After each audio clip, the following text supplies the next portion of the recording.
Hallelujah. तर जाऊया देवाच्या पवित्र वचनाकडे आणि आपण काव्य प्रेषितांची कृत्य अध्याय 4 आणि वचन 8 ते 20 पर्यंत आपण वाचणार आहोत. 8 पासून 20 पर्यंत. तेव्हा पेत्र पवित्र आत्म्याने पूर्ण होऊन त्यांना म्हणाला, अहो लोकाधिकाऱ्यांनो व वडील जणांनो, एका दुर्बल मनुष्यावर कसा उपकार झाला, म्हणजे तो कशाने बरा झाला, याविषयी आमची आज चौकशी व्हावायची असेल तर तुम्हा सर्वांना व इस्रायल लोकांना हे कळावे की ज्याला तुम्ही बद्धस्तंभावर खिळून मारले, ज्याला देवाने मेलेल्यामधून उठवले, त्या नासोई येशू ख्रिस्ताच्या नावाने हा मनुष्य बरा होऊन तुमच्या पुढे उभा राहिला आहे.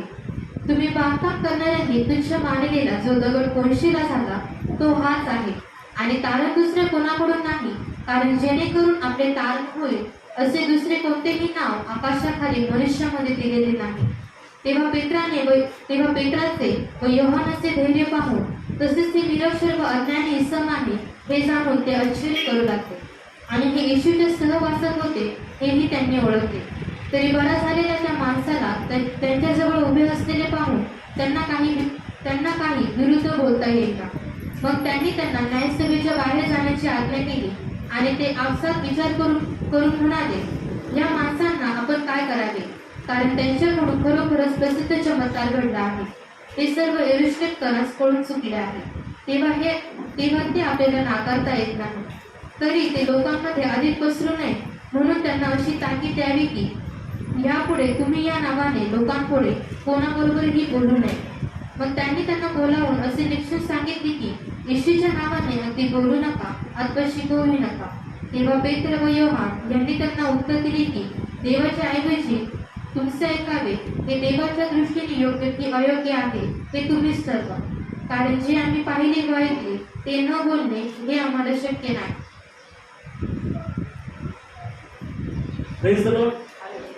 तर सर्वांनी लक्ष देऊन हे वचन ऐकलं का? हा जो पेत्र आहे, हा पेत्र एक काळामध्ये समुद्राच्या कडेला मासे पकडत होता आणि मासे सापडत नाही म्हणून चिंताक्रांत होऊन बसलेला एक पारिवारिक व्यक्ती आपण त्याला म्हणू शकतो. आणि त्याला मासे भेटत नाही म्हणून चिंता त्याच्याकडे आहे. मग अशा प्रकारचा हा एक व्यक्ती ज्याला अडाणी आपण म्हणतो, ज्याला लिहिता येत नाही, वाचता येत नाही असा व्यक्ती, परंतु आता ज्यावेळेस त्याच्याकडे लोक पाहत आहेत तर जे स्वतःला ज्ञानवंत समजणारा एक ग्रुप आहे, मोठा समाज त्या ठिकाणी आहे. मग शास्त्री, परुषी, सदुकी, त्या ठिकाणी मुख्य याजक आणि मग त्या ठिकाणी जे पण सर्व त्या ठिकाणी आहेत, हे सर्व त्यांच्यामध्ये दोष सापडू लागले, परंतु त्यांच्यामध्ये दोष सापडत नव्हता आणि त्यांना कोणी थांबवू पण शकत नव्हतं. त्यांच्याकडे पाहून लोक आश्चर्यचकित होत होते. परंतु आता जर त्याची मूळ स्थिती पाहिली आपण, ज्यावेळेस पेत्र मासे धरत होता त्या ठिकाणी नदीच्या काठी समुद्र तीरी त्या ठिकाणी तो बसलेला होता. समुद्रामध्ये तो त्या ठिकाणी पाम टाकत होता, जाळी टाकत होता आणि त्याला तो मासे पकडत होता. त्यावेळेस या गोष्टी घडल्या का? त्यावेळेस या गोष्टी घडल्या का? नाही घडल्या. कारण काय होतं, त्यावेळेस पेत्र स्वतः त्या ठिकाणी अज्ञानी होता.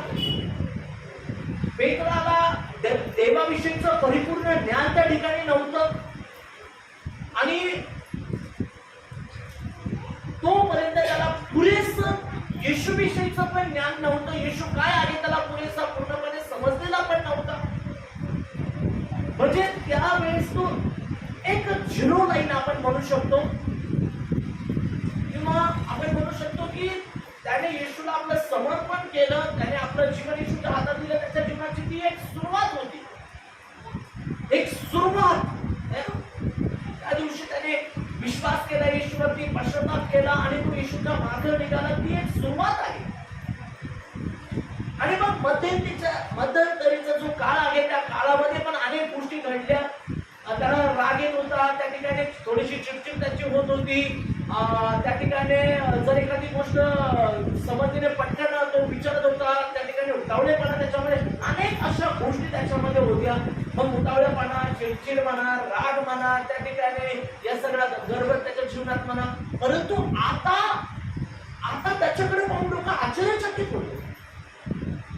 त्याचं धैर्य पाहून आश्चर्यचकित होत होते, त्याचं ज्ञान पाहून आश्चर्यचकित होत होते आणि त्याच्याद्वारे होणारे चमत्कार पाहून लोक आश्चर्यचकित होत होते. आणि इतक्या आश्चर्यचकित होत होते, जे त्याच्यातला दोष शोधायला येत होते त्यांना त्याच्यामध्ये दोष आढळत नव्हता. ज्यावेळेस तो बोलत होता, देवाविषयीचं ज्ञान तो सांगत होता, वचन सांगत होता, संदेश तो सांगत होता, त्यावेळेस लोकांचे जीवन बदलून जात होते. 5,000 लोकांचे जीवन एक साथ त्या ठिकाणी बदलले जात होते. आणि मग जे ज्ञानवंत लोक होते, विचारवंत लोक होते, ते येशू समोर येत होते. पण तरीही त्यांना ते पेत्रासमोर येत होते, तरीही त्यांना पेत्रामधले दोष काढता येत नव्हते. उलट ते पेत्रासमोर निरुत्तर होत होते, असहाय्य होत होते. त्यांना पेत्राच्या विरोधामध्ये काही कारवाई करता येत नव्हती. आणि पेत्र त्यांना शिकवत होता, जे स्वतःला फार ज्ञानवंत त्या ठिकाणी म्हणत होते. हालेलुया. आणि वरतून तो चॅलेंज पूर्वक त्या ठिकाणी म्हणतो की जे मी पाहिलं ना, चॅलेंज जे मी पाहिलं ऐकलं ना, त्याच्याशिवाय मी दुसरं काही सांगू शकत नाही. म्हणजे मी सांगणार. हालेलुया. त्याचा निर्णय त्या ठिकाणी परिपक्व आहे आणि जे काम त्याने हाती घेतलेलं आहे त्या कामाविषयी त्याला विचार करावा लागत नाहीये किंवा फेरविचार करण्याची वेळ त्याच्यावर येत नाहीये. त्याचा निर्धार पक्का आहे, त्याचा निर्णय पक्का आहे की मला हेच करायचं. हालेलुया. आणि त्याने आपलं संपूर्ण जीवन त्या कामासाठी वाहून दिलं. पुन्हा एकदा ध्यानात घ्या मला काय सांगायचं. याच्यामध्ये जो व्यक्ती नवीन जन्मलेला आहे, ज्याची नवीन सुरुवात झालेली आहे, तो त्या परम सीमेला जाऊन पोहोचला आहे की ज्याच्यामध्ये लोक खोट काढायला येतात पण खोट सापडत नाही. उलट तो लोकांना शिकवत आहे, लोकांना तारणाचा मार्ग दाखवत आहे आणि हजारो संख्येने लोकांचं जीवन बदलत आहे. Hallelujah. Praise the Lord. Praise the Lord. मग याला म्हणतात वाढ. याला काय म्हणतात? वाढ. आत्मिक जीवनातली वाढ. आज आमच्यामध्ये असे कित्येक लोक या ठिकाणी आहेत आणि तुम्हालाही भेटतील कित्येक लोक जे म्हणतील की आम्ही 10 वर्षापासून प्रभूमध्ये आहे. कुणी म्हणाल 20 वर्षापासून आम्ही प्रभूमध्ये आहे. कुणी म्हणाल आम्ही 40 वर्षापासून आहे. आणि मग काही लोक तर म्हणे जन्मापासूनच नाही, पिढ्यानपिढ्यांपासूनच आम्ही प्रभूमध्ये आहोत. पण जर तुम्ही त्यांचं जीवन पाहिलं तर त्यांच्या जीवनामध्ये तुम्हाला दिसेल की त्यांना नीट प्रार्थना करता येते, त्यांना नीट बायबल वाचन करायचं नाही. आणि जर त्यांना देवाविषयी काही विचारलं तर ते कुठंतरी काहीतरी वेगळंच विचित्र उत्तर देत बसतात. जे सांगायला पाहिजे, जे मुख्य गोष्ट आहे, जसं पेत्राने मुख्य गोष्टी तिथं बोलल्या तर ते राहून जातं बाजूला. भलतच काहीतरी सांगितलं तर, आणि भलतच सांगणं म्हणजे काय माहिती का, जे वचनातलं आहे ना त्याच्यापेक्षा जास्त तो किती धार्मिक आहे हेच तो सांगत बसतो. मी इतके प्रार्थना करतो, आमचा बाप दादा इतक्या प्रार्थना करत होता, आम्ही एवढंच चर्चला जातो, आम्ही कधी चर्च बुडवलं नाही आमच्या जिंदगीला. काय याच्या सुरुवात? ही वाढ आहे का? ही वाढ आहे का? परमेश्वराच्या लोकांना आम्ही चर्च मध्ये येत आहोत, आम्ही देवाच्या सानिध्यामध्ये येत आहोत, आम्ही प्रभूला आमचं जीवन देत आहोत, तर आमच्यामध्ये ती वाढ दिसली पाहिजे. प्रत्येक एक लेवल तुमच्या जीवनामध्ये येणार आहे, त्या लेवलला तो बदलते परिवर्तन घडले पाहिजे. आणि त्या टोकावरती त्या परम सीमेला आम्ही जाऊन पोहोचलो पाहिजे. येशू नंतर काही समयात घडलेला हा चमत्कार आहे. येशू ख्रिस्ताच्या स्वर्गारोहणानंतर काही प्रेषितांच्या त्याचा 4थाच अध्याय आहे, 3रा आणि 4थाच अध्याय. म्हणजे येशू ख्रिस्त जाऊन किमान काही दिवस झालेले आहेत, काही महिने म्हणू आपण. मग येशू संघ हे किती वर्ष राहिले? येशू ख्रिस्ताची सर्व सेवा जी आहे ती 3.5 वर्षाची सेवा आहे. मग 3.5 वर्ष आपण म्हणू की ते येशूच्या संगती राहिले. आणि मग येशू ख्रिस्त गेल्यानंतर आता हे 1-2 महिने आपण म्हणू त्याला ते 50 दिवस, पेंटेकॉस्टच्या दिवसापर्यंत, त्याच्यानंतर पवित्र आत्म्याचं दान आणि त्याच्यानंतर काही दिवस, 1-2 महिने त्याच्यानंतर दान. म्हणजे साधारण 4 ते 5 वर्षामध्ये पहा ती वाढ. किती वर्षामध्ये? 4 ते 5 वर्षामध्ये त्या परम सीमेला ते जाऊन पोहोचले. आणि आम्ही 10 वर्ष, 15 वर्ष, 5 वर्ष तर प्राप्त नाही. पवित्र देवाच्या लोकांना ही गोष्ट फार महत्वाची आहे. आमच्या मध्ये वाढ झाली पाहिजे. एखादं रोप आहे, रोप, आता आंब्याचं सीझन जवळजवळ संपलं, शेवट कदाचित असं कुठेतरी आंबे विकाय. पण त्या आंब्याच्या झाडाकडे तुम्ही पाहिलं का, त्याचं मूळ रूप आहे कोय, म्हणजे ते बी. मग ते बी जमिनीमध्ये जातं, जमिनीमध्ये ते मरतं, त्याच्यातून एक कोंब बाहेर येतो. ती कोयची कोय तशीच नाही राहत, पण त्याच्यातून कोंब बाहेर येतो. पहिली स्टेप त्या ठिकाणी होते. त्यानंतर तो वाढतो, दुसरी स्टेप.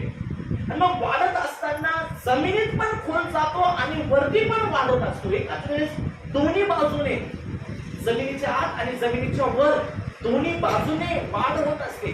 मग खोल मजबूत होतं का, मुळं मजबूत खाली गेलेले असतात. मग त्याच्या फांद्या चारी बाजूला पसरतात, सगळ्या बाजूला पसरतात आणि मग ते दाट हिरवगार मोठं वृक्ष बनतं आणि मग त्याला येतात आंबे.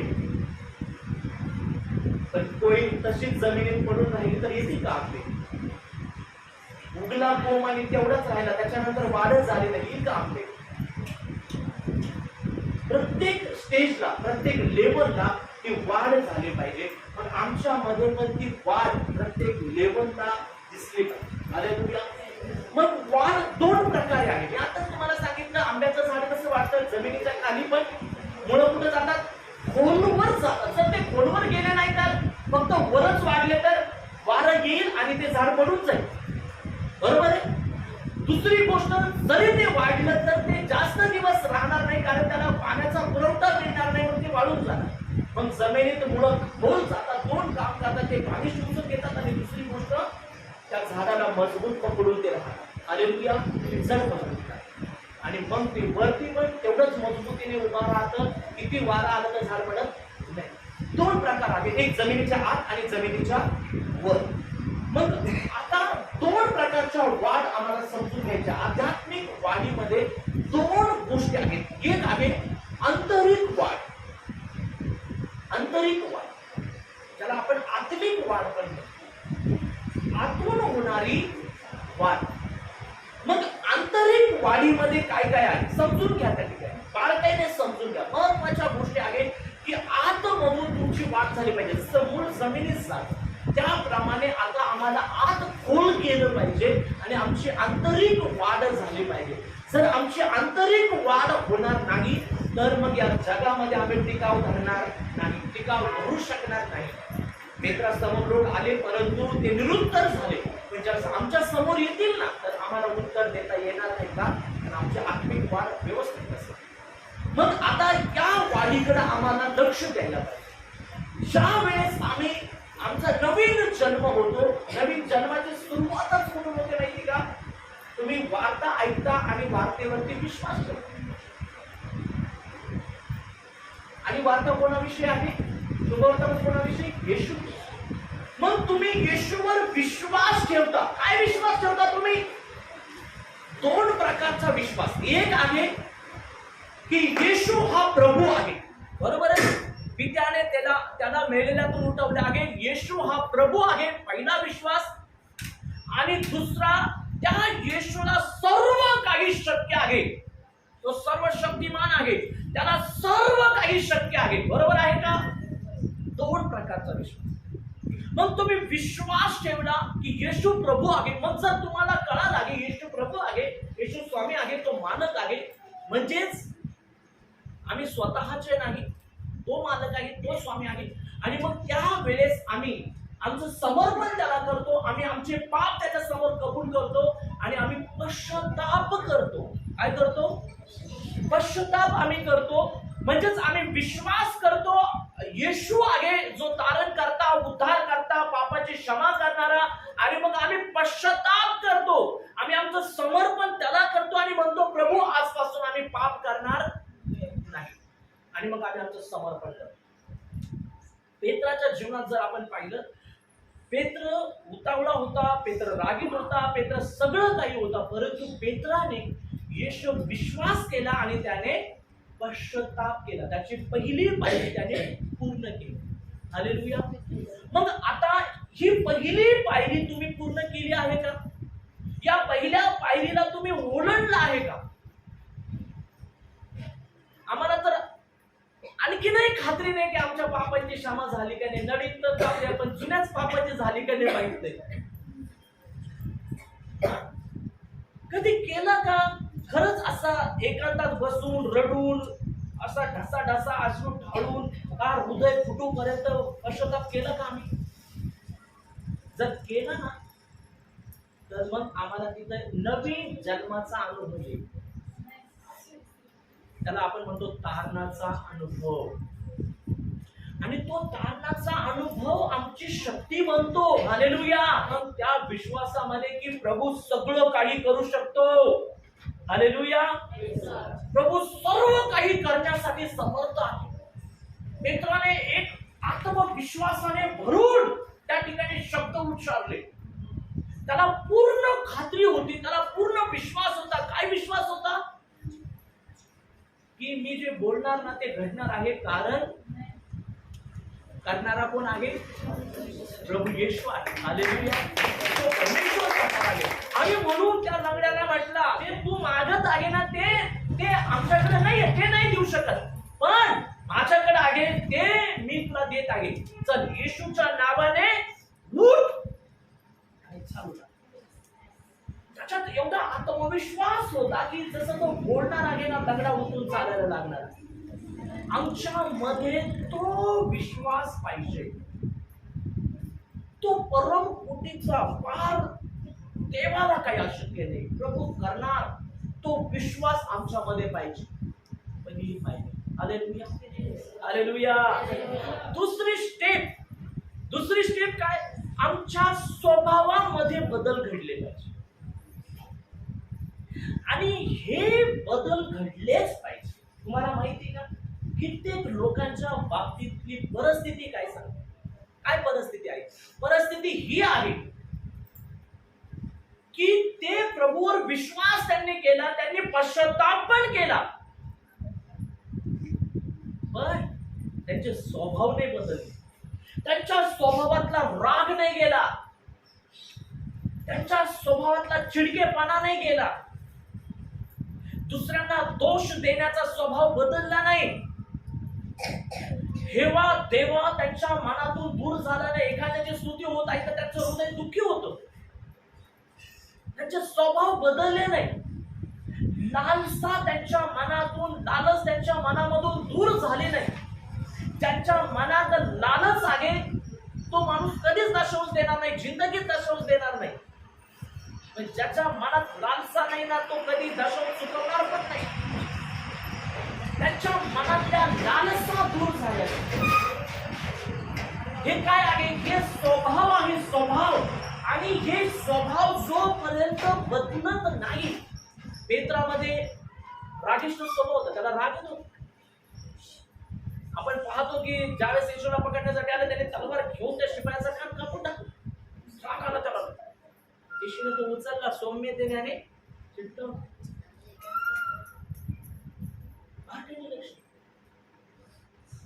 जर एखादी गोष्ट आहे तर त्याला जर काही गोंधळ असेल तर तो पटकन जायचं लगेच. उतावळापणा त्याला, म्हणजे पूर्ण वाक्य होण्याच्या आधीच तो विचारायला सुरुवात पण करायचा. उतावळापणा पण त्याच्यामध्ये होता, थोडीशी चिडचिड त्याची. या गोष्टी त्याच्या जीवनामध्ये घडत होत्या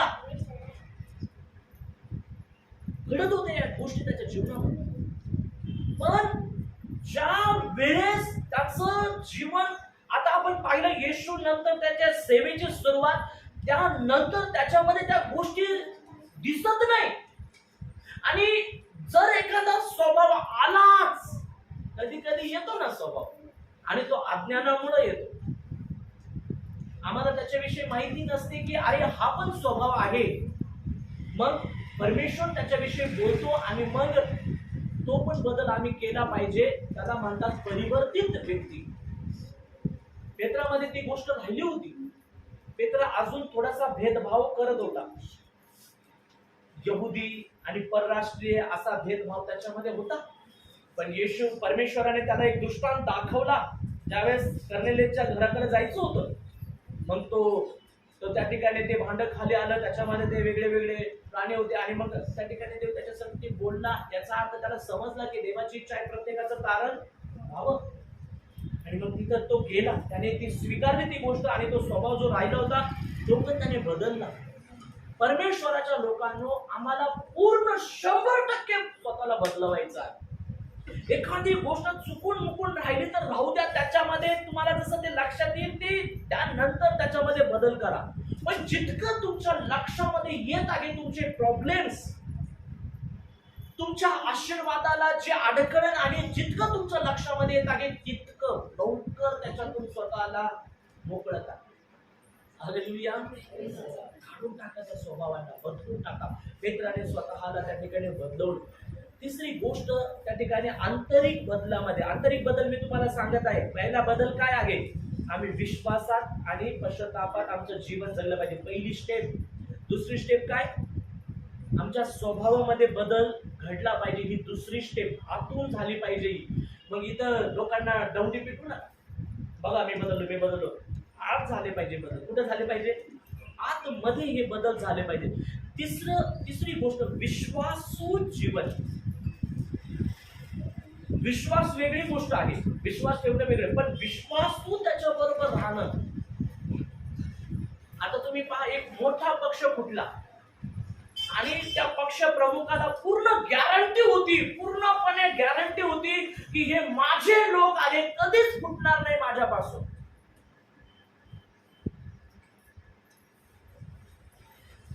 काय झालं? वेळ आली तर ते फुटले. म्हणजे ते त्या पक्ष प्रमुखाबरोबर विश्वासू होते का? नाही होत. त्याच्या मागे काय कारण आपल्याला माहित नाही, परंतु ते गेले, त्याला सोडून गेले.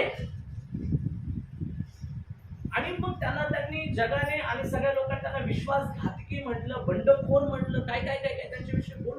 पण परमेश्वराच्या लोकांनो, देवाच्या लोकांनो, आज असं घडतं विश्वासणाऱ्यांमध्ये, जे लोक प्रभूला, येशूला आपला स्वामी प्रभू मानतात, परंतु वेळ आली का ते सोडतात त्या वेळेपुरतं.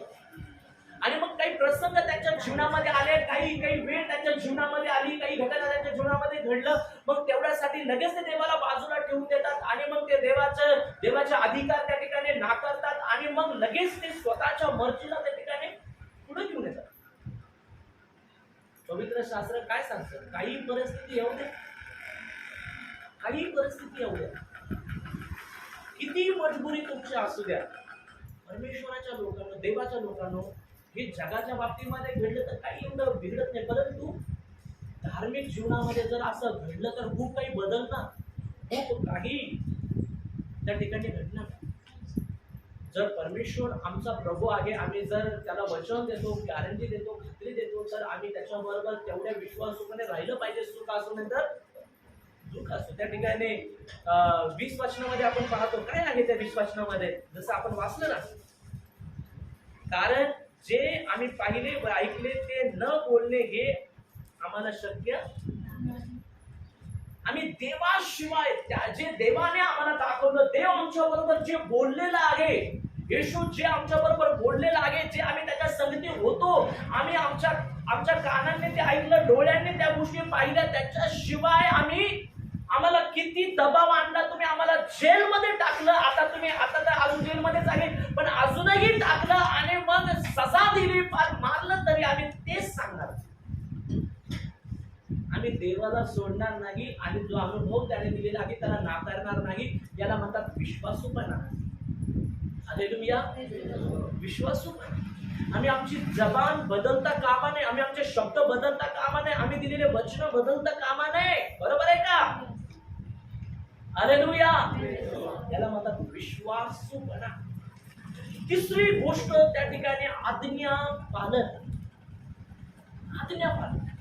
जे परमेश्वराने आम्हाला काम दिलेलं आहे, जे काम आम्हाला सांगितलेलं आहे, आणि मग ते कोणत्याही हालतमध्ये घडलं पाहिजे. जी जबाबदारी त्यांनी दिलेली आहे ती कोणत्याही हालतमध्ये पूर्ण झाली पाहिजे. मग ते 28 अध्यायामध्ये 18-19 वचनामध्ये येशूने त्या ठिकाणी आज्ञा दिली, त्याला महान आज्ञा म्हणतात. पण ती आज्ञा येशूने दिलेली आहे, आणि ती कोणाला दिली? पेत्राला दिली. पेत्रा बरोबर त्या शिष्यांना दिली, आणि त्याच्यानंतर जे शिष्य होतील त्या सगळ्यांसाठी आहे. आम्हाला पण ती आज्ञा आहे. मग पेत्राला ती आज्ञा होती की जा आणि शिष्य बन, त्यांना पिता पुत्र पवित्र आत्म्याच्या नावाने बाप्तिस्मा दे, जे मी आज्ञा केलं ते त्यांना पाळावयास शिकव. आणि मग ही आज्ञा घेऊन पेत्र चालत होता. हालेलुया. या आज्ञेला त्याने एकदम आपल्या हृदयाला कवटाळलं होतं. ही आज्ञा त्याच्यापासून दूर होता कामा नये. कोणत्याही परिस्थितीमध्ये कुठे लालसा येऊ, लालच येऊ, कुठलं आमिष येऊ, काही येऊ, भीती येऊ, कुठलं दडपण आणण्याचा प्रयत्न केला जाऊ, परंतु ही आज्ञा, देवाने दिलेली ही आज्ञा हे अमान्य करणार नाही. हालेलुया. Praise the Lord. आणि म्हणून त्या ठिकाणी ज्यावेळेस ते त्याला म्हणतात की आता तुम्ही सांगू नका येशू विषयी, त्यावेळेस पेत्र काय उत्तर देतो 19 वचनामध्ये? परंतु पेत्र व योहान यांनी त्यांना उत्तर दिले की, या दोघांनीही उत्तर दिले. काय उत्तर दिले? देवाच्या ऐवजी तुमचे ऐकावे. देवाच्या ऐवजी, देवाने सांगितलं, देवाचं ऐकण्याच्या ऐवजी, देवाची आज्ञा पाळण्याच्या ऐवजी तुमचे ऐकावे, तुमचे ऐकावे. हे देवाच्या दृष्टीने योग्य की हे अयोग्य, देवाच्या दृष्टीने योग्य का अयोग्य आहे ते तुम्हीच ठरवा. हे तुम्ही ठरवा. देवाचं ऐकायचं का नाही ऐकायचं हे तुम्ही ठरवा. आम्ही ठरवलं ना कोणाची आज्ञा पाळायची. हालेलुया. आमचा निर्धार पक्का आहे. आम्ही कोणाची आज्ञा पाळणार, आमचा निर्धार पक्का आहे. परमेश्वराच्या लोकांना आज्ञा धारण आमचं जीवन असलं पाहिजे. जर आमचा विश्वास आहे, प्रभू आहे, आणि आम्ही त्याची उपस्थिती मान्य करतो, तर मग त्याच्या आज्ञा पण मान्य झाल्या पाहिजे. आणि मग त्या ठिकाणी 5वी गोष्ट आम्हाला पाहायला मिळते त्याच्यामध्ये की आमच्यामध्ये असलं पाहिजे ख्रिस्ताचं हृदय. हे आंतरिक बदल आहे. आज्ञा पालन आम्हाला कोणी सांगतं आणि मग दाखवण्यासाठी आज्ञा पालन नकोय. आमच्या हृदयातून ते आज्ञा पालन झालं पाहिजे. आताच त्याची तयारी झाली पाहिजे. आणि मग 5वी गोष्ट आमच्या आंतरिक बदलावामध्ये असली पाहिजे की आम्हाला ते हृदय असलं पाहिजे ज्याला म्हणतात पित्याचं हृदय, येशूचं हृदय. हालेलुया. आमचं हृदय जर कठीण आहे, आमचं हृदय बिलकुल आम्हाला दया नाही, माया नाही, आमच्यामध्ये कळवळा नाही, आमच्यामध्ये प्रेम नाही, तर आमच्यामध्ये येशूचं हृदय नाहीये. आणि जर आमच्यामध्ये ते येशूचं हृदय नाही, कळवळा नाही, कळवळा नाही, तर मग सेवा आज्ञा पालन होईल का? कसं आज्ञा पालन करणार? कुठं जाणार सेवेला? अरे लोक नाश पावत आहे, त्यांच्याविषयीचा कळवळाच नाही आम्हाला, आणि आम्ही चाललो आज्ञा पालन करायला. काय आज्ञा पालन करणार जर कळवळा नाही येत? प्रार्थना तरी धड होईल का? नाही म्हणा. ख्रिस्ताचे हृदय आमच्या जवळ असले पाहिजे. 9 वचन वाचा. एका दुर्बल मनुष्यावर कसा उपकार झाला, एका दुर्बल मनुष्यावर कसा उपकार झाला, म्हणजे तो कशाने बरा झाला, म्हणजे तो कशाने बरा झाला, याविषयी आमची आज चौकशी व्हावायची असेल. याच्याविषयी जर आमची आज चौकशी व्हावायची असेल तर तुम्हा सर्वांना व सर्व इस्रायल लोकांना हे कळावे की, सर्व इस्रायल लोकांना हे कळावे की ज्याला तुम्ही बंदिस्तंभावर ठेवून मारले, आपल्याला जे पाहिजे ना ते तिथं आहे. पेत्र त्या लोकांना उत्तर देत आहे, आणि त्याचं उत्तर काय आहे? एका दुर्बळ माणसाला कसं बरं केलं, आणि त्याला बरं केलं म्हणून आमची चौकशी. म्हणजे काय आहे? त्या ठिकाणी जे लोक आहेत त्या लोकांना त्या माणसाची कदर नाहीये, त्या माणसाचं घेणं देणं नाहीये जो बरा झालाय.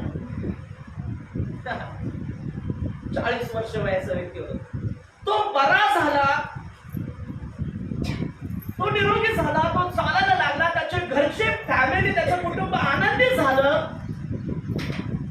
एक दुबळा कमजोर भीक मागावा लागत होती परिस्थितीमुळे, त्याला तो अपंग असल्यामुळे तो व्यक्ती बरा झाला. आता त्याला भीक मागायची गरज नाहीये, त्यांना त्याची कदर नाहीये. तो बरा नाही झाला तर आम्हाला, तो बरा झाला काय ते झालं, आम्हाला घेणं देणं नाहीये. उलट तो बरा झाला हाच प्रॉब्लेम. म्हणजेच यांचं हृदय कठीण होतं, पाषाणमय त्यांचं हृदय होतं. पण पेत्राच्या भाषेमध्ये पेत्र म्हणतो एक दुर्बळ माणूस, एक कमजोर माणूस. म्हणजे पेत्राला त्याची दुर्बलता दिसत होती, पेत्राला त्याची कमजोरी दिसत होती. आणि पेत्राच्या मनामध्ये त्याच्याविषयी प्रेम निर्माण झाला, कळवळा निर्माण झाला. आणि म्हणून पेत्र त्याला म्हटला, उठ चालायला लाग. Hallelujah, hallelujah. म्हणजे पेत्रामध्ये कळवळा होता. जो एक कान कापणारा पेत्र होता, तलवार घेऊन कान कापत होता. अतिशय पाषाणमय, त्या ठिकाणी कठीण आपण म्हणू शकतो, धैर्यवंत, भाष्य त्या ठिकाणी वेगळे प्रकारचे धाडस त्या ठिकाणी होतं. एकदम त्याला काही वाटत नव्हतं एखाद्याचा कान कापणं, काय मोठं कापणं. आणि असा तो मित्र. पण आता त्याला त्या लंगड्याचा कळवळा येत आहे. म्हणजे बदल झालाय. हॅलो, बदल झालाय. आमच्यात बदल होतोय का? बदल होतोय का आमच्यामध्ये? किती वर्षापासून आहोत प्रभू मध्ये, आणि बदलावाच्या कोणत्या स्टेपला आहोत विचार करायची गरज आहे. आणि शेवटचा बदल, शेवटचा बदल, आंतरिक बदलावाचा शेवटचा बदल, धैर्यवान आम्ही बनलं पाहिजे. आमच्यातली भीती निघून गेली पाहिजे. धैर्यवान आम्ही बनलं पाहिजे. म्हणजे काय? आमच्यामध्ये प्रत्येक परिस्थितीचा सामना करण्याचं धैर्य असलं पाहिजे, भीती नको. एक समय होता पेत्रामध्ये भीती होती. पेत्र येशू ख्रिस्ताला 3 वेळेस नाकारतो. ज्यास लोक म्हणतात त्या ठिकाणी श्रीमंती, अरे हा पण होता वाटतं, त्यांच्यापैकीच दिसतो. नाही, मी नाही असं म्हणणारा तो पेत्र, कोंबडा आणवण्याच्या पूर्वी 3 वेळेस येशूला नाकारणारा तो पेत्र, भीतीपोटी की येशूला सजा होत आहे, मला पण होईल या भीतीने नाकारणारा व्यक्ती, आता बिनधास्त त्याच्या समोर उभा राहून म्हणतो की तुम्हीच त्याला बदल समोर दिलं. पिलाताने नाही म्हटलं होतं, पण तरी तुम्ही त्याला म्हटलं की नाही याला द्या. तुम्ही एका खुन्याची निवड केली, तुम्ही त्या खुनी व्यक्तीला स्वीकारलं आणि तुम्ही येशूला मारण्याचा आग्रह केला. पण तुम्ही ज्याला नाकारलं ना, तोच कोण शिळा झाला. आणि मी सांगतो त्याच्याशिवाय कोणी वाचू शकत नाही, दुसरं नावच या धर्तीवरती नाहीये. इतका धैर्याने बोलताना तो प्रयत्न करतो. एक वेळेस त्याच्यामध्ये धैर्य होतं का? तो येशूचा अनुयायी म्हणून नाकारत होता, पण आता तो म्हणत होता तोच तारणारा, तोच उद्धार करता.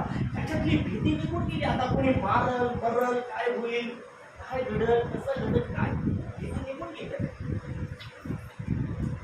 बायबल मध्ये प्रकटीकरणाच्या पुस्तकामध्ये की भेकट आणि पुढे आणखी काही बरंच काही आहे, तो रोगी वगैरे वगैरे, परंतु तिथे लिहिलं भेकट यांना देवाच्या राज्यात प्रवेश नाही. जे भेकड आहे ना, घाबरणारे आहेत आणि घाबरून देवाचं वचन सांगत नाही. घरात घाबरतील, बाहेर घाबरतील, कुठं घाबरतील आणि ते बाहेर पडणार नाही, सांगणार नाही, नाचतील. घाबरणाऱ्याला, भित्र्याला देवाच्या राज्यात प्रवेश नाही. लिहिलंय बायबल मध्ये, पत्रामध्ये असं लिहिलंय की भीती एक शासन, एक सजा आहे, ही देवापासून नाहीये. हालेलुया. परमेश्वराच्या लोकांनो आम्ही धैर्यवान बनलं पाहिजे. इथं काय घडलं त्या ठिकाणी 13 वचन वाचा. तेव्हा पेत्राचे आणि यहोवाचे हे धैर्य पाहून, तसेच हे निरक्षर व अज्ञानी इसम आहे हे जाणून ते आश्चर्य करू लागले. बस, सगळ्यात महत्वाचं त्यांना काय दिसलं? त्यांच्यामध्ये धैर्य दिसलं. त्यांच्यामध्ये भीती दिसली नाही. हालेलुया. परमेश्वराच्या लोकांनो, आमच्यामध्ये बदल घडले पाहिजे, आमच्यात वाढ झाली पाहिजे. दोन प्रकारची वाढ आहे, आंतरिक वाढ आणि बाह्य वाढ. त्याच्यामध्ये आंतरिक वाढीमध्ये कोणत्या कोणत्या गोष्टी महत्वाच्या आहेत? विश्वास आणि पश्चाताप, स्वाभाविक बदल, विश्वासू जीवन, आज्ञा पालन, ख्रिस्ताचे हृदय. त्या ठिकाणी पित्याचं हृदय, ख्रिस्ताचं हृदय, कळवळ आपण म्हणू शकतो, आणि धैर्यवान पण आमच्यामध्ये असला पाहिजे. हे बदल आतून घडले पाहिजे. हे दिसणार नाही, पण हे आतून घडले पाहिजे. हालेलुया. आता महत्वाची गोष्ट आहे दुसरा बदल, आणि दुसरा बदल आहे त्याला आपण म्हणतो बाह्य बदल. बाह्य बदल म्हणजे जमिनीच्या वर. आता आपण म्हणतो मुळात जमिनीच्या आत. आता बदल कुठं? जमिनीच्या वर. मग जमिनीच्या वर कोणते कोणते बदल? बाह्य बदलामध्ये काय महत्वाचं आहे? कोणते आहे बाह्य बदल? तर त्याच्यामध्ये सगळ्यात महत्वाचं वास्तविक धार्मिकता. आपण धार्मिक बदलाविषयी पाहत आहे, धार्मिक वाढीविषयी पाहत आहे. मग बाह्य धार्मिक वाढ काय आहे? तर त्याच्यामध्ये आहे वास्तविक धार्मिक वाढ, खरी धार्मिक वाढ. म्हणजे जे वास्तवामध्ये आहे, जे खरोखर आहे, जे फक्त दिखावा नाहीये. है ना, काही लोक दिखावा करतात ना, धार्मिकतेचा दिखावा. तर हा दिखावा नाहीये, खोटापणा नाहीये. त्या ठिकाणी खोट्या शब्दी व्हायच्या, खोटे वचन व्हायचे. त्यांना माहिती असतं की आम्ही ते वचन पूर्ण नाही करणार. जर आम्ही वचन वाहतो आणि आम्ही त्या ठिकाणी देवाला वचन देतो, अभिवचन देतो, जर आम्ही काही शब्द घेतो तर आम्ही त्या पूर्ण केल्या पाहिजे. जर करत नाही तर आम्ही खोटे आहोत. हजारो आश्वासन द्यायचं, एकही पूर्ण करायचं नाही, त्याला लबाडी म्हणतात. आणि ती लबाडी धार्मिकता आहे, खोटे धार्मिकता आहे, दिखावा तो आहे.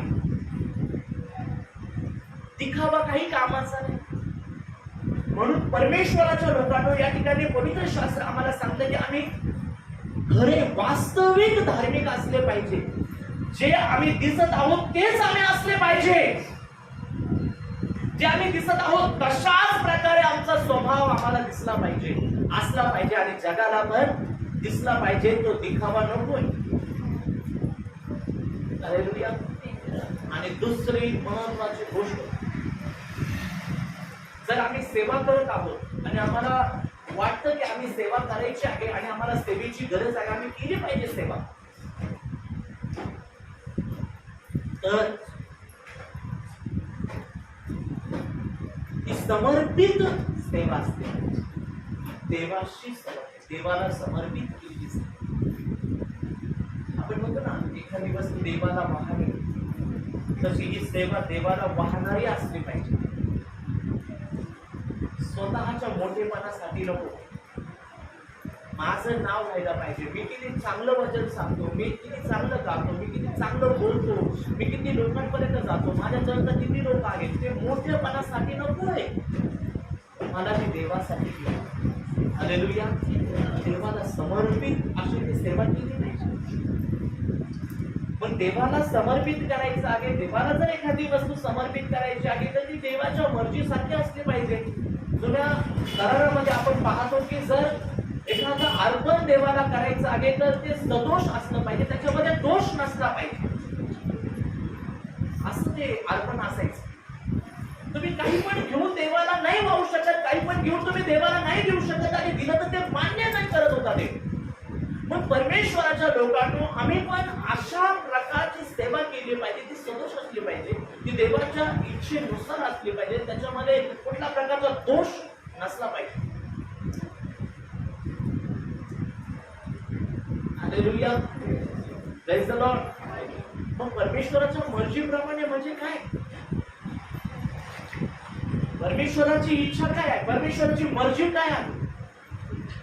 अशा व्यक्तीला जाऊन सांगा, जो अंधकारामध्ये आहे, जो नाशामध्ये आहे, जो पापामध्ये आहे, ज्याला प्रकाशाची गरज आहे, जो वाट पाहत आहे प्रकाशाची, तो म्हणतो मला हौस आहे जिथं कोणी पाया घातलेला नाही तिथं जाऊन पाया घालावा, तिथं जाऊन शिकवा.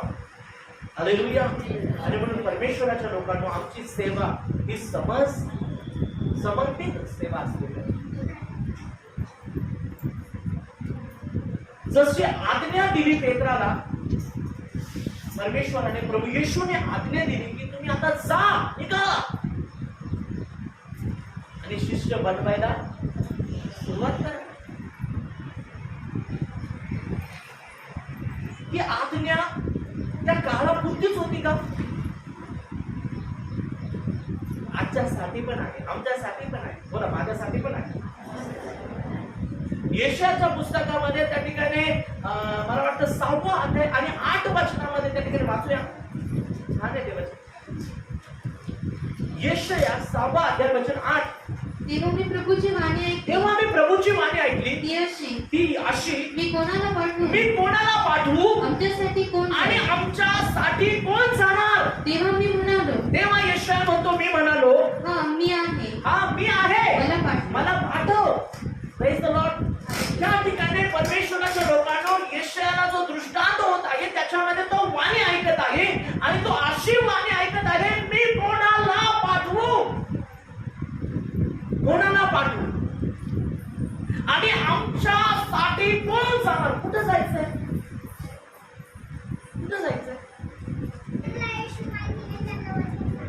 बापरे, ज्यांना वचन माहिती नाही, जे अंधकारामध्ये आहे त्यांना सांग. आणि मग त्यांना जाऊन सांगणं म्हणजे ते देवासाठी करणं आहे. कोणासाठी? ते देवाला समर्पित आहे, ते देवाच्या साठीची सेवा आहे, देवासाठी केलेली सेवा आहे, परमेश्वरासाठी केलेलं काम आहे. आणि मग तिथं लिहिलं आहे, मी कोणाला पाठवू, माझ्यासाठी कोण जाईल? हे म्हणत आहे, माझ्यासाठी कोण जाईल, आमच्यासाठी कोण जाईल, कोणाला पाठवू? आणि तोच प्रश्न आजही कायम आहे, कोण जाणार? एक महिला सकाळी लगबगीने ती आवरत होती तिचं काम आणि तिचे 2 लेकरं जे होते ते अभ्यासाच्या रूम मध्ये अभ्यास करत होते. छोटे, एक मुलगा एक मुलगी होती आणि ते तिकडे अभ्यास करत होते रूम मध्ये. आणि ही लवकर स्वयंपाक त्या ठिकाणी तयार करत होती. आणि मग तयार करत असताना अचानक गॅसचा स्फोट होतो आणि स्फोट झाल्यामुळं काय होतं की त्या ठिकाणी ती गॅस टाकी उडते, त्या ठिकाणी छताला लागते, भांडे इकडे तिकडे उकळतात आणि तिथं थोडंसं त्या ठिकाणी आग लागते. आणि मग त्यामध्ये ही स्त्री जी असते ना ती घायल होते. स्फोटामध्ये त्या ठिकाणी तिला ही जबर मार लागतो आणि मग ती बाहेर पडते, तिकडे दरवाजाच्या बाहेर जाते आणि ती बाहेर पडते तिकडे. आणि मग तिच्या अंगामधून रक्त निघत असतं, ती घायाळ अवस्थेमध्ये असते. आणि मग शेजारी पाजारी लोक जमतात त्या ठिकाणी, लवकर त्या ठिकाणी लोक येतात आणि पाहतात की इथं काय झालं आहे. आणि ती जी बहीण आहे तर लोक त्या दरवाजाच्या थोडंसं बाहेर आली, ती आणखी तिला थोडंसं लांब ओढतात आणि घरामध्ये आता आग लागलेली आहे. आणि लोक पाहतात काय झालं, तिला विचारतात काय झालं आणि तिला नीट बोलता येत नाही. सांगत आहे की गॅस टाकीचा स्फोट झाला. आणि मग तिला असं वाटतं की जसं ती बाहेर पडाली आणि पडली ती घेऊन पाण्यात, त्यावेळेस तिला वाटलं की माझे लेकरं पण बाहेर आले असते. पण तिने पाहिलं ना की तिचे लेकरं कुठं आहेत, तर तिला तिचे लेकरं दिसत नव्हते. आणि लेकरांचा आवाज आत यायला लागला, मम्मी मम्मी मम्मी. लेकरं ओरडायला लागले, जोराने ओरडायला लागले. त्यावेळेस ती म्हटली, माझ्या लेकरांना वाचवा. आणि ती उठून पळण्याचा प्रयत्न करते, तिच्या पायाला भयंकर मार लागलेला आहे. आणि ती जशी तिने उठण्याचा प्रयत्न केला ती धाडकन पडली. ती जात आहे तिच्या लेकरांना वाचवण्यासाठी, पण तिला चालता येत नाही. आणि ती घायाळ झाली आणि ती रडत आहे. तर लोकांना म्हणत आहे, लोकांनो माझ्या मुलीला वाचवा, माझ्या मुलाला वाचवा, कृपा करून कोणीतरी जा, माझ्या लेकराला वाचवा. ती धडपड करत आहे जाण्याच्या, पण तिला जमत नाही, तिच्यात होत नाही.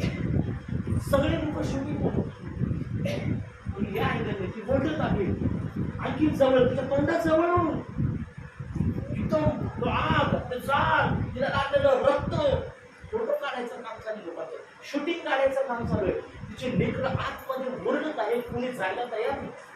आणि मग त्या ठिकाणी एक मुलगी आहे जी कराटे चॅम्पियन आहे आणि तिला चांगला अनुभव आहे, तिला कराटे खेळता येतात आणि म्हणून त्या कराट्यांमध्ये अशा प्रकारचे धैर्यवान धाडशी जे प्रसंग त्याचा सामना कसा करायचा याच्याविषयी तिला ट्रेनिंग मिळालेली होती. आणि मग ती मुलगी अंगावरती चादर घेते आणि धाड धाड धाड पळत जाते आतमध्ये आणि दोन्ही मुलांना उचलते, चादरीमध्ये गुंडाळते, अंगावर चादर घेते आणि धाड धाड धाड धाड पळत बाहेर येते आणि त्या लेकरांना ती वाचवते. आज परमेश्वराच्या लोकांना परमेश्वर तेच सांगत लोक मरत आहे, पापामध्ये मरत आहे, म्हणजे कुठे जाणार आहे? नरकात जाणार आहे, अग्नीमध्ये जाणार. मग देवाचे लेकरं अग्नीमध्ये जळत आहे आणि ते म्हणतो कोण जाईल माझ्यासाठी त्यांना वाचवण्यात, कोण जाईल त्यांच्यासाठी, कोण जाईल, कोण जाणार? त्या ठिकाणी इतर लोक तमाशा पाहत आहेत, शूटिंग करत आहेत, कोण जाणार?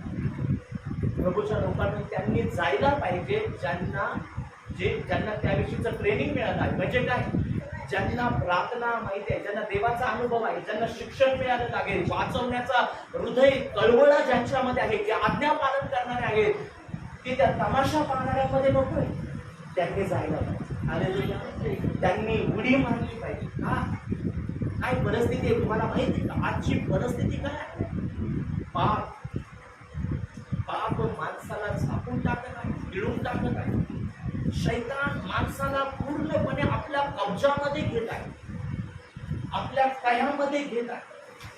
जिकडं तिकडं अनिती वाढली आहे आणि अनितीमध्ये लोक आनंद मानत आहे. देवाच्या वचनाप्रमाणे घडत आहे.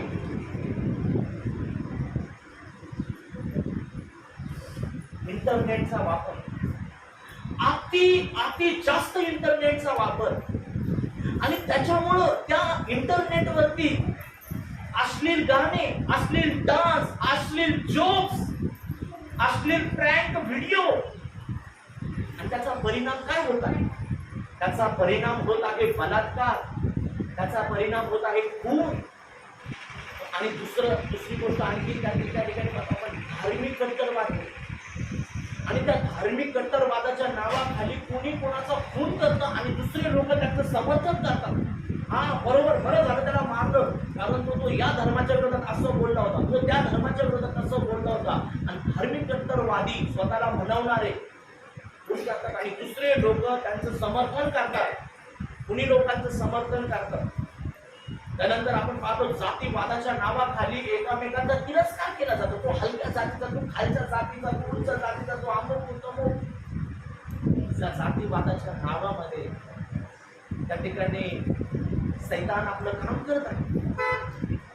हिंसाचाराला महत्व दिलं जात आहे, हिंसाचार वाढवण्याचा त्याला बढावा दिला जात आहे. हिंसाचार करण्यासाठी त्या ठिकाणी तशा प्रकारच्या योजना, तशा प्रकारच्या मीटिंग्स घेतल्या जातात, शस्त्रपूजा केल्या जातात आणि मग शस्त्राचं प्रदर्शन केलं जातं. हे हिंस्र बुद्धीला त्या ठिकाणी प्राधान्य दिलं जातं आणि त्याचं समर्थन पण करणारे आहेत. कर्मकांडाच्या नावाखाली बळी दिले जात आहे. अतिशय भयंकर परिस्थिती घडत आहे. संपूर्ण शरीरावरती विचित्र प्रकारच्या टॅटू, बोलणे, इतक्या विचित्र ठिकाणी पूर्ण अंगावरती. आणि महिला तर त्याच्यामध्ये आता जसं काही त्याची स्पर्धा लागली, कोण भारी काढतो. घाणेरड्या प्रकारच्या सर्जरी अंगावरती, विचित्र सर्जरी, दोन जीभ मधून कापायची, जिभेचे 2 भाग करायचे. आपण त्याच्यावर एक व्हिडिओ बनवतो. बाळ्या पहिले इथंच घालायचे लोक, आता इथं इथं इथं इथं इथं इथं अशा बाळ्या. विचित्र पोशाख, विचित्र. आता तर ती फॅशन झाली, माणसं असं वाढवतात आणि असे गुच्छ बांधतात.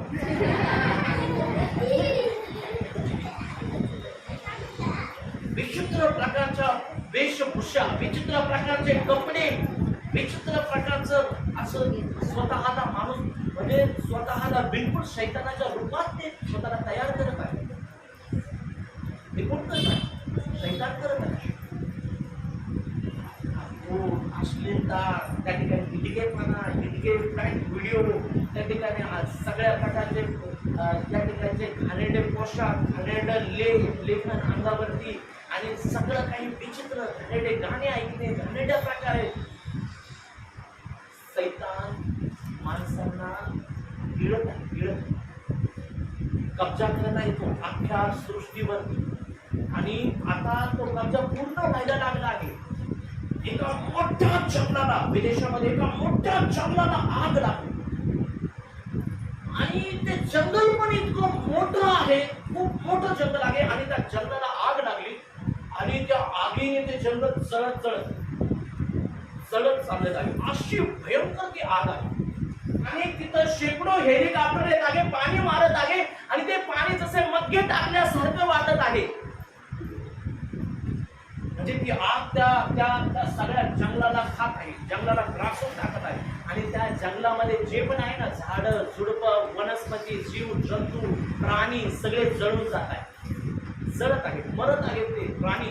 काही प्राणी असे झाडावर बसलेले तसेच तिथं भाजले, काही खाली असे मरून पडलेले, भाजून पडलेले असे भयंकर दृश्य पाहून असा अंगाला काटा येतो. मग जसं त्या जंगलाला आगीने ग्रासला आहे ना, तसं शैतान या सगळ्या वाईट कामाने, या पापिष्ट गोष्टींनी या जगाला ग्रासत चाललेला आहे आणि एखादा काम करत आहे तो एकदम थेंब टाकण्यासारखं काम चालू आहे. कुठंतरी इकडं कोणीतरी काम करत आहे देवाचं, तो काम करत आहे, मग्गे पाणी टाकल्यासारखं त्या सृष्टी आता भयंकर जळत आहे. शैतान पूर्णपणे तिचा नाश करत आहे. त्याचे स्वभाव, त्याचे विचार आता पूर्णपणे शैतानाचे लोकांमध्ये बिंबवण्यामध्ये तो यशस्वी झाला आहे, तो हबी झालेला आहे त्याचे स्वभाव त्या लोकांमध्ये टाकण्यासाठी. मग आता कोण जाईल त्यांना वाचवायला? कोण जाणार या अग्नीला विझवायला? या शैतानाने पेटवलेल्या अग्नीला विझवायला कोण जाईल? हे पाप, ही आली ती कशी खतम होईल? कोण याच्यासाठी उभा राहील? प्रभू म्हणत आहे, कोण जाईल? मी कोणाला पाठ? पेत्र जात आहे. पेत्र म्हणत आहे, माझ्या प्रभूने मला हे काम सांगितलंय, माझ्या प्रभूने मला जे सांगितलं आहे त्याच्या वाचून मी दुसरं सांगणार नाही. जे मी पाहिलं आहे त्याच्या वाचून मी दुसरं सांगणार नाही. जे माझ्या प्रभूने मला सांगितलं आहे तेच मी सांगणार. जे प्रभूने मला जबाबदारी दिली, माझ्या प्रभूने मला जे काम केलं, काम दिलेलं आहे तेच काम मी करणार. मी त्याची आज्ञा पाळणार. आणि यशया पण 6:8 मध्ये पुढे म्हणतो, काय म्हणतो यशया? वाचूया.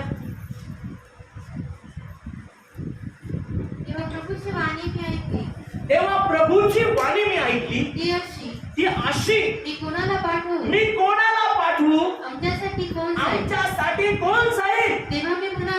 तेव्हा यशया म्हणतो, मी म्हणालो, मी आहे, प्रभू मी आहे, मला पाठव. हालेलुया. कोण आहे? हॅलो, कोण आहे? प्रभू माझा भाऊ आहे, माझी बहीण आहे. प्रभू आमच्या चर्च मध्ये एक ब्रदर लय भारी आहे, एक बहीण तर लय प्रार्थना करते, त्याला देव दाखवतो, ती आहे. असं आहे का ते? हॅलो, कोण आहे? आता पुढं काय म्हणायचं ते तुम्हाला ठरवायचं. तुम्ही म्हणणार का मला पाठव?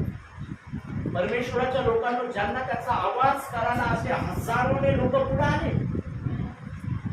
साधू सुंदर शेख, शांता कौर, नारायण मामन टिळक, पंडिता रमाबाई, त्या ठिकाणी बेनी हिल, त्या ठिकाणी बिली ग्रॅम, त्या ठिकाणी जॉयस मेयर सारखे मोठे मोठे हजारोच्या संख्येने लोक पुढे आले. बिलकिस शेख, अनेक असे जे हजारोच्या संख्येने देवाचे सेवक लोक पुढे आले. जगातून, भारतातून आणि महाराष्ट्रातून तर फार मोठी संख्या. पंडिता रमाबाई महाराष्ट्रातून, नारायण मामन टिळक महाराष्ट्रातून. गाजून टाकलं त्यांनी या ठिकाणी. त्यांनी पूर्ण त्याची शक्ती या ठिकाणी लावली. त्यांची जेवढी ताकद त्यांच्यामध्ये होती, त्यांना विरोध झाला, त्रास झाला, त्यांनी सर्व शक्ती लावली आणि त्यांनी हजारो आणि लाखो लोकांना देवाच्या राज्यात आणलं. हालेलुया. आणि ते देवाचे लाडके झाले, देवाचे प्रिय ते झाले. देवाचे जवळचे लाडके प्रिय ते झाले आणि देव हमेशा त्यांच्या बरोबर राहिला. हालेलुया. आणि आजही त्यांचे फळ दिसत आहे. आता देव आम्हाला म्हणत आहे, या पिढीबरोबर देव आता बोलत आहे. मग तो विचारत आहे, कोण जाईल? मी कोणाला पाठवू? आमच्यासाठी कोण जाईल? जर तुमचं वाक्य असेल यशासारखं, पेत्रासारखं, मी आहे, मला पाठव. जर आज आमच्या हृदयातून हे उत्तर येत असेल ना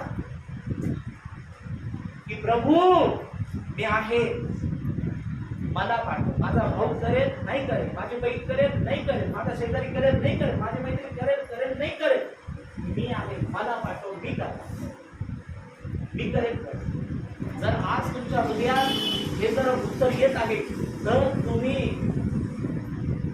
त्या परम उच्च टोकाला पोहोचले आहात. वाढीच्या, आध्यात्मिक वाढीच्या परम टोकाला तुम्ही जाऊन पोहोचले आहे. परम टोकाला, सर्वोच्च टोकाला तुम्ही जाऊन पोहोचले आहेत.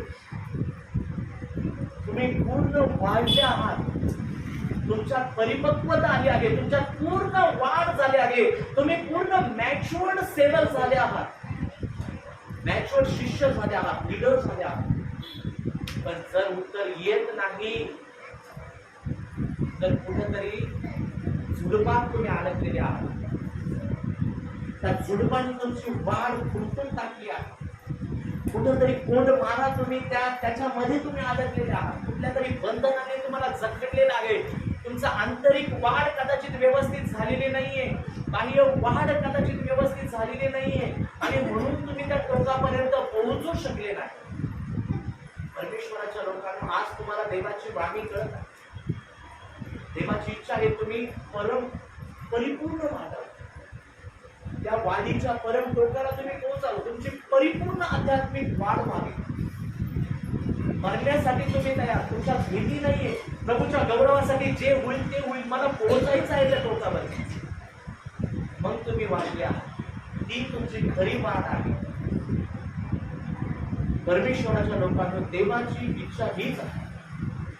आज जर तुमच्या अंतःकरणातून उत्तर येत आहे की यस मी आहे, प्रभू मला पाठव, तर आज देवाला म्हणा, देवा मला अभिषेक कर, मला जायचं आहे.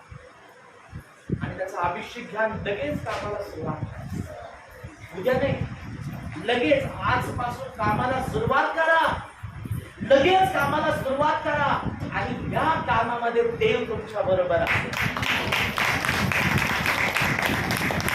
आणि जो जाणार ना तोच असेल तो फुललेला वृक्ष, डोलदार, फळांनी बहरलेला, फळांनी दगडलेला, एकदम मोठा भरीव विशाल वृक्ष तुम्ही असणार आहात. हालेलुया. बोला येशू मसीह, बोला येशू मसीह. हालेलुया.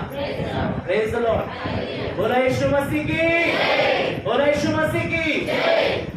परमेश्वर कर्माचे वचन झालेला संदेश तुम्हा सर्वांना समजण्यासाठी देव सहाय्य करो. या वचनाद्वारे परमेश्वर देव तुम्हा सर्वांना आशीर्वादित करो.